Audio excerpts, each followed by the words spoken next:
It's the Real News Network. I'm Sharmini Pires coming to you from Baltimore.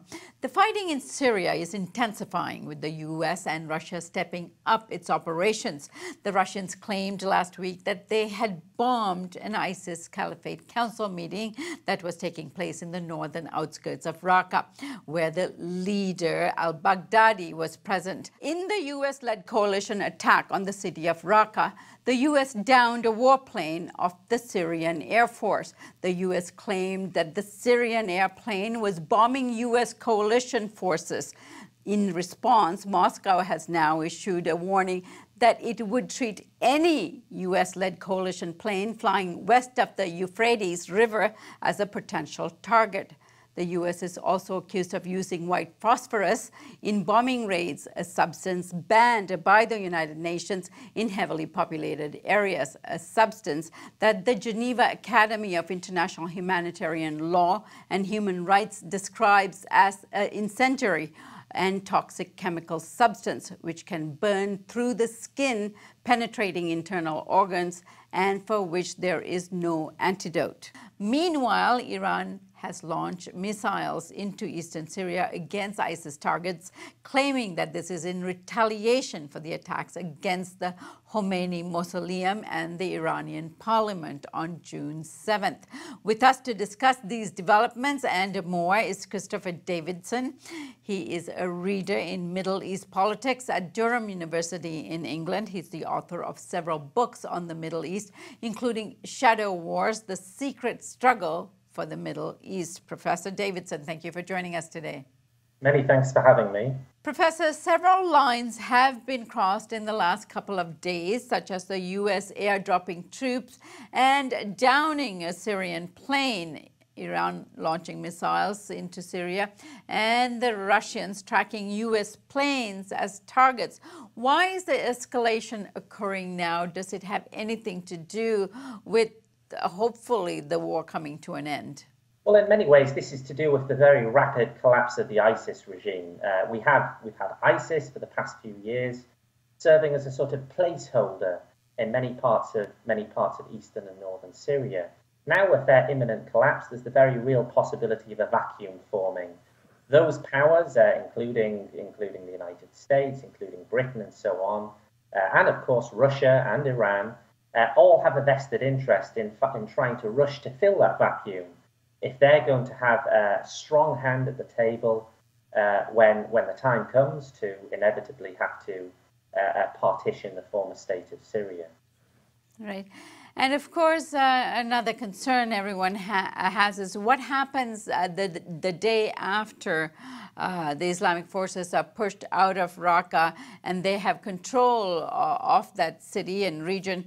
What do you think will happen next?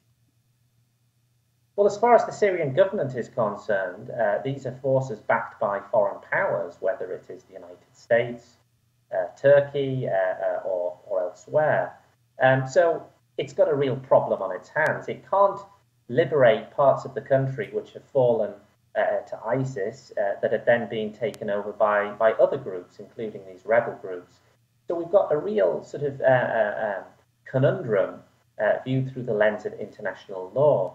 The recent story, for example, of the United States shooting down a Syrian government aircraft, which was, after all, flying over Syrian state airspace, is really into the realms of an international law dispute. President Trump is giving the U.S. armed forces a lot of freedom to plan the executive plan and execute attacks as they see fit, thereby cause this war to escalate. Do you see evidence of that?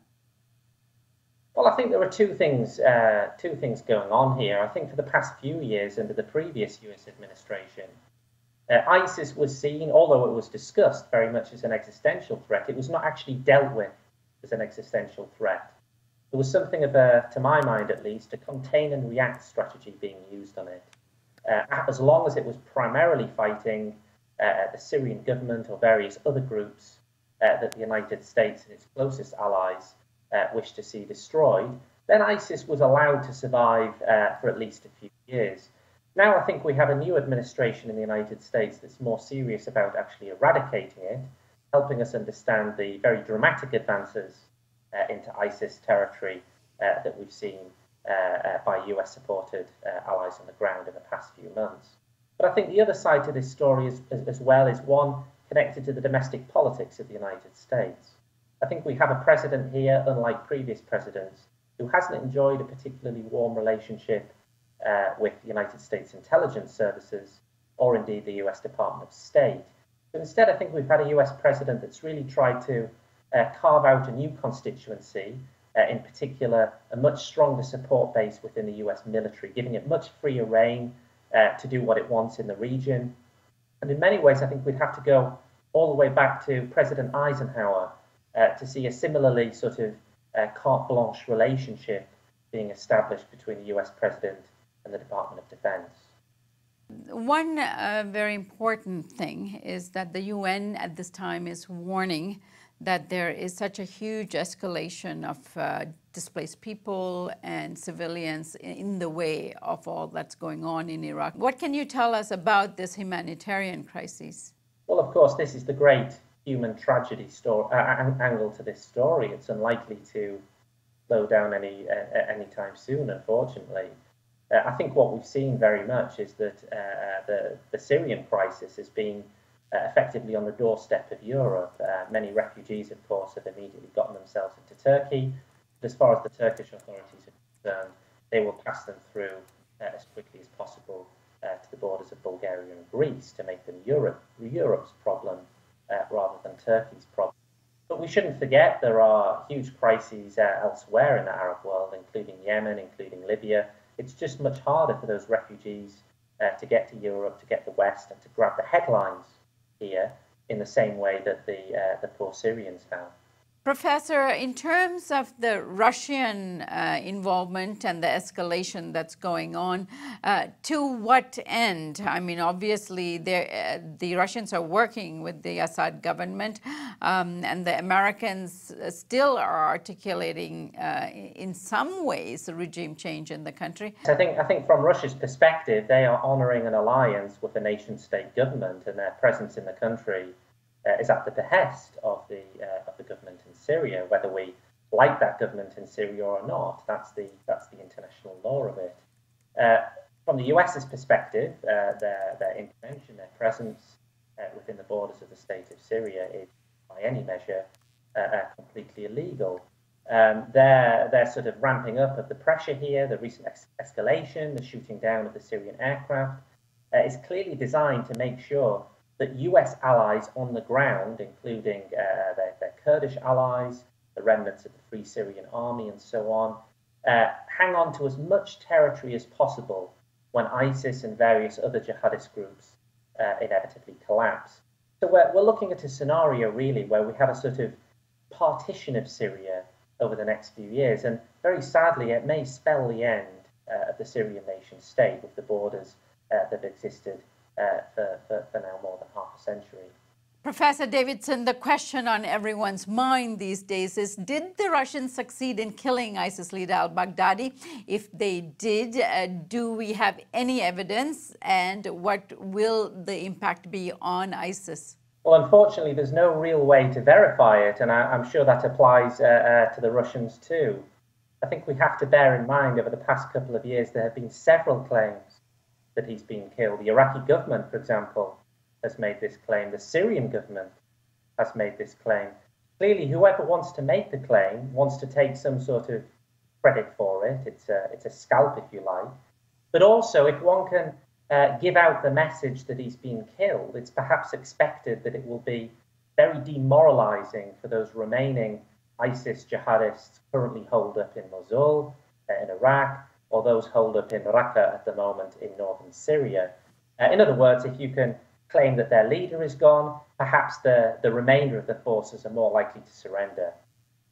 And some of the reports, particularly from the Russian press, claimed that some of the leadership was also at this council meeting, and therefore they had succeeded in wiping out some of the leadership that would step in if Baghdadi were to have been killed. We don't know.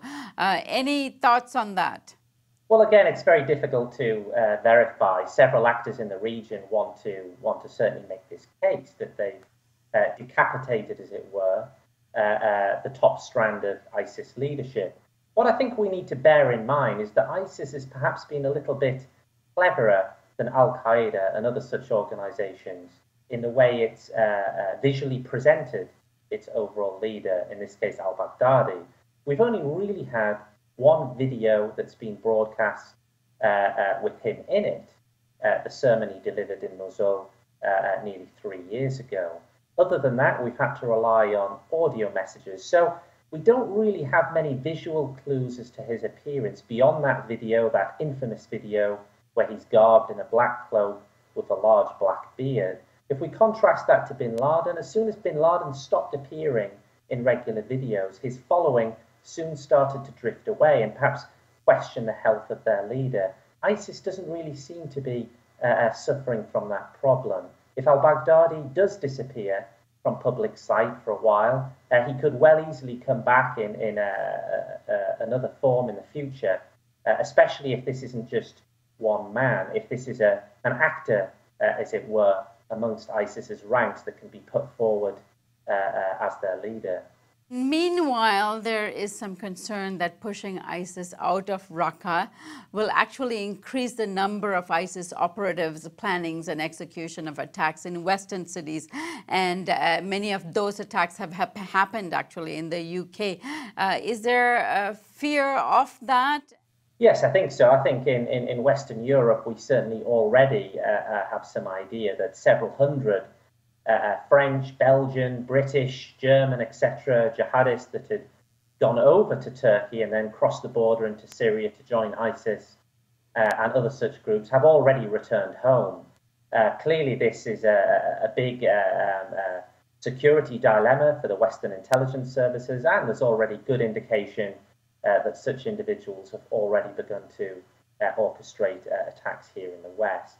Of course, what we have to bear in mind that these hundreds, these thousands of such Westerners were in many ways given a blind eye over the past 3 or 4 years. They were essentially allowed to travel to this region in order to join ISIS because we have to be frank about it. Back in 2013, 2014, groups like ISIS were essentially attacking our enemies in the region, notably the government of Syria. All right, Professor, I thank you so much for joining us today and looking forward to having you back on the Real News Network. Thank you so much. And thank you for joining us here on the Real News Network.